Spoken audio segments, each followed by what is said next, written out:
Welcome back to the deep dive. Today we're really digging into something important, something I think many of us feel, that sense, just constant distraction, maybe feeling a bit disconnected, even a bit dissatisfied sometimes, even when things look okay. We've been calling this the flood. It's like this tide pushed by a way of thinking that values, consuming things, going fast, quick transactions instead of, well, depth or real connection or finding purpose. It can leave you feeling like you're just swimming in circles almost, a meaning crisis. So the idea we're exploring is that, quick fixes, they aren't going to cut it. Not for this. To really handle this flood, to grow what we're calling inner wisdom, it takes something deeper, an internal journey. We look at this through four key areas: waking up, growing up, cleaning up, and showing up. We've touched on waking up, that's about awareness, and growing up, gaining perspective. But today, we're focused squarely on cleaning up, and this is just so vital for integration, for feeling whole. Okay, so let's get into it. What are these hidden roadblocks that, cloud our wisdom, our clarity, that feeling of wholeness? Yeah, and it's interesting how the sources talk about inner wisdom. It's really not just about being smarter, cognitively speaking, or like knowing a ton of facts, or even being really good at managing the outside world. It's defined more as a state of consciousness that reveals deep insights through a process of discernment. So it's about seeing clearly. And it involves an intuitive capacity to understand the interconnected dimensions of reality to make thoughtful decisions. It's a kind of knowing that feels deeper than just logic. Just deeper knowing. Okay. Exactly. And that's precisely why this cleaning up piece is, well, non-negotiable for that kind of wisdom. It gets right at those hidden things, the patterns, the unresolved bits inside us that block our growth, that stop us from really realizing our potential. The idea is if you can recognize and gently work with these inner obstacles, the payoff is huge. More connection, real clarity, and a genuine sense of inner peace. It really is like clearing away the fog, like you said. Clearing the fog. I like that metaphor. And that first obstacle you mentioned, bypassing, sounds kind of harmless, but you're saying it's actually a big deal. Oh, it really is. Bypassing, fundamentally, it's a defense mechanism, often totally unconscious. It's how we dodge uncomfortable feelings, unresolved emotions. We sort of detour around them. We might jump to positive thinking or certain behaviors, even spiritual ideas, basically to avoid the messy stuff. It's about trying to feel okay or create this false sense of peace, but without actually healing the root cause. It just sits there. Ah, okay. So it's like a spiritual shortcut that doesn't actually get you anywhere? Pretty much. The term spiritual bypassing was coined by John Welwood back in the 80s.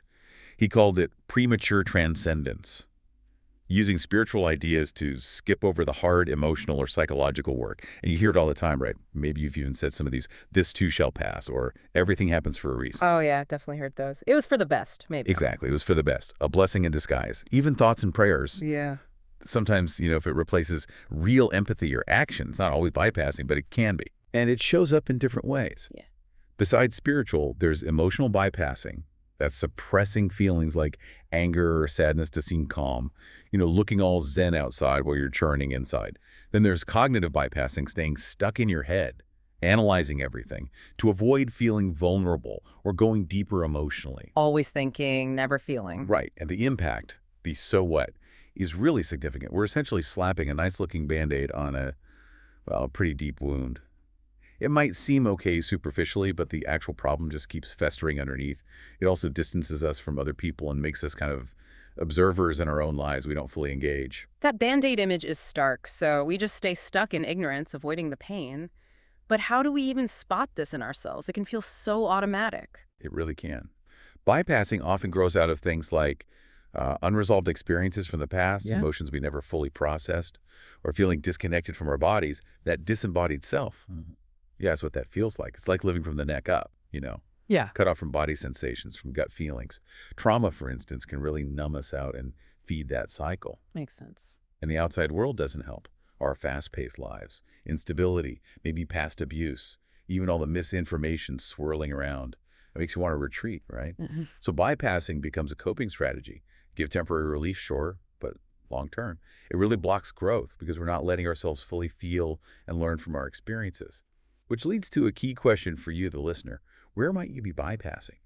Because spotting it takes both that waking up awareness and the growing up capacity to sit with discomfort, with complexity. Right. You need to be aware and able to handle what you become aware of. Okay, that leads us neatly into the next big concept in cleaning up the shadow. Carl Jung had that really challenging question. Would you rather be good or whole? Hmm? Wow. What's behind that? It is provocative, isn't it? Jung's shadow is basically all the parts of ourselves we repress, deny, or just aren't conscious of. They're hidden away. And his point was, many of us choose trying to be good, or at least look good, over being truly whole. We push the messy, unacceptable parts into the dark. But Jung warned, what you resist not only persists, but grows stronger. So ignoring your dark side actually gives it more power over you, often unconsciously. So it's not just about hiding things, it's that hiding them makes them stronger. In a way, yes. But here's a really important point. The shadow isn't inherently bad or negative. That's a common misunderstanding. It can actually hold really valuable stuff, creativity, intuition, even healthy assertiveness, things we might have learned were not okay growing up, so we suppress them. And these shadow parts, they operate mostly subconsciously. Like estimates are over 90% of our mental and emotional life is subconscious, and they tend to burst out when we feel threatened, stressed, or challenged. That's often when we start projecting. Projecting, like seeing our own stuff in other people. Exactly that. Projection is when we take qualities we've disowned in ourselves and attribute them to others. It shows up as those really strong emotional overreactions, when someone just drives you absolutely crazy for no apparent reason, Uh-huh. We all know that feeling. or repeating patterns in relationships or work, and especially in judgment. Think about it. That person you judge harshly for being lazy, maybe it mirrors a part of you that fears inaction or needs rest, or getting furious at someone's arrogance. Could it point to your own disowned desire for confidence? Ooh, that's uncomfortable, but makes sense. It can be.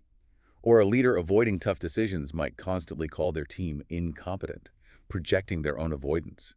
Even really strong dislikes for certain types of people can reflect our own repressed needs, maybe for control or freedom. On the flip side, excessively idealizing someone can mean projecting positive qualities you haven't owned in yourself yet, or seeing attacks where none exist.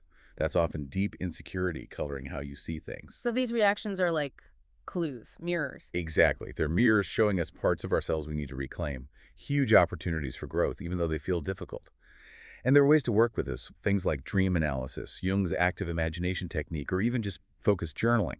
Asking yourself, what did that really trigger in me can be incredibly revealing. Wow, okay. Seeing triggers as opportunities, that shifts things. And this idea of holding on to things, like judgments or even identities, seems to connect directly to the next part of cleaning up attachments.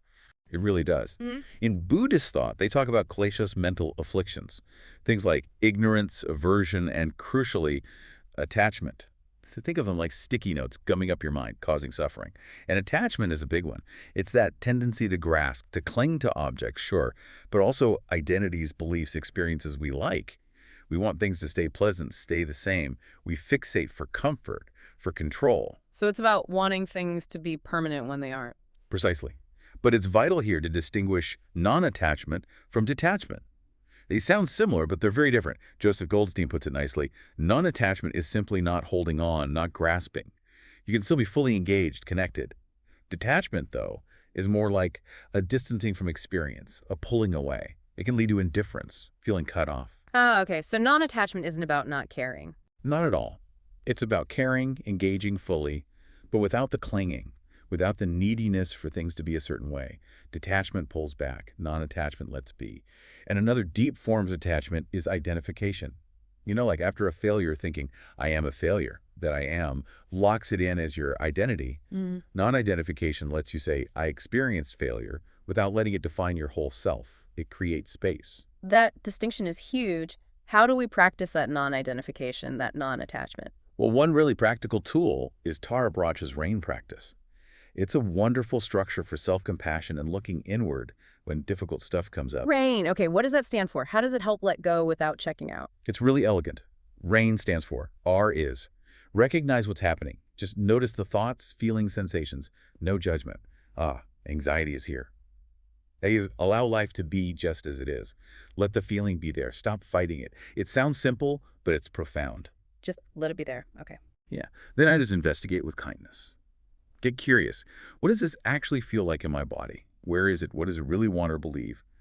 Gently probing. And finally, N is non-identify. This is key. Realize that this feeling, this thought, this experience, it's not the whole of you. You are the awareness holding the experience, not the experience itself. I am aware of sadness, not I am sad. RAIN. Recognize, allow, investigate, not identify. That seems really grounding. It is. Practicing things like rain or just basic mindfulness helps loosen those attachments and makes it easier to spot shadow stuff too. It encourages you to turn towards discomfort, not bypass it. You build self-awareness, gain insight instead of just reacting, and you start to see how you identify with things, which naturally leads towards non-attachment. It's about finding freedom within connection, not by cutting yourself off. Okay, so pulling this together. Bypassing shadow attachments, cleaning up sounds like it's really about this gentle yet courageous meeting of these hidden aspects, not to destroy them, but to integrate them, to become more whole. Exactly. It's not about eradication. It's about integration. Ethan Kross, a psychologist who studies emotion regulation, has research that really echoes this ancient wisdom. He says the goal isn't to avoid negative feelings or just chase positive ones. It's about building the capacity to feel all of them, learn from them, and then shift between states with more ease, flexibility. And that absolutely requires self-awareness, noticing the projections, engaging the feelings, welcoming all the parts of yourself. So how do we actively cultivate that self-awareness, especially if we tend to get stuck ruminating, just spinning on the same negative thoughts? Rumination versus reflection. That's a crucial distinction. Rumination is like being stuck in the mud, obsessing about the problem, yourself, your feelings, just spinning. Disciplined reflection is different. It's like consciously stepping back, bringing curiosity, asking, okay, what's the learning here? Is there an action needed? It's purposeful. And using reflective prompts can really help shift from that spin cycle to productive insight. Reflective prompts, like what? Can you give some examples? Sure. Questions like, what might I be avoiding feeling, saying, or admitting right now? Or where do I keep noticing these patterns, resistance, overreacting, Yeah. judging? How could I maybe approach this situation differently next time? What part of myself am I scared to look at?